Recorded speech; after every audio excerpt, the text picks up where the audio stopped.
Voilà, c'était il y a quelques heures. On va retrouver Loïc Perron en direct de Newport. Bonsoir Loïc Perron. Bonsoir. Les téléspectateurs du 19-20 ont entendu vos premiers mots sur votre bateau. C'était génial. Pensez-vous gagner à Plymouth quand vous êtes parti? Pardon? Pensiez-vous gagner quand vous êtes parti de Plymouth? Ah non, évidemment quand on part pour une course, c'est pour la gagner. Maintenant, on n'en est jamais certain. Heureusement d'ailleurs, ça permet d'avoir un peu de piquant. On est sûr de la gagner quand on franchit la ligne, tout simplement. Alors, 11 jours pour traverser l'Atlantique. Vu d'ici, c'est très court, mais vu de votre côté, c'est très long. Qu'avez-vous ressenti pendant la traversée? Ben, c'est 11 jours d'efforts intenses. Ça a été une transat particulièrement difficile. Surtout, en fait, c'était une régate sur l'Atlantique. Ça devient tous les ans de plus en plus difficile.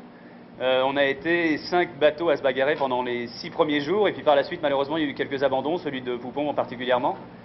Et c'était assez intéressant pour ça. Moi, j'ai eu beaucoup de mal à rentrer dans le jeu, en fait, parce que j'avais pas mal de passifs, de casse. Les dernières années, j'avais cassé lors des précédentes transats. Depuis un an, j'avais pas navigué, donc j'ai eu du mal à me relancer. Et cette année, il y a eu des dangers, il y a eu des écueils importants? Alors, il y avait pas mal de petites choses sur la route. Le terrain de jeu est jamais ratissé. Il y a des icebergs, il y a plein de choses qui flottent, il y a des paquebots, des cargos. C'est l'une des transats les plus difficiles pour ça, parce qu'on est contre les vents dominants, on va contre les dépressions. Donc on en a rencontré 3 coup sur coup, ce qui était assez fatigant.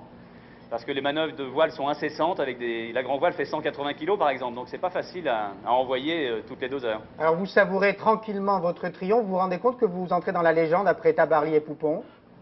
C'est pas facile, mais de s'en rendre compte, pas encore. Mais il est vrai que c'est assez impressionnant de mettre son nom à la suite de noms aussi prestigieux que cela, oui. Merci Loïc Perron et encore bravo. Évidemment, l'équipe de Thalassa vous consacrera une grande séquence demain après le journal à 20h30.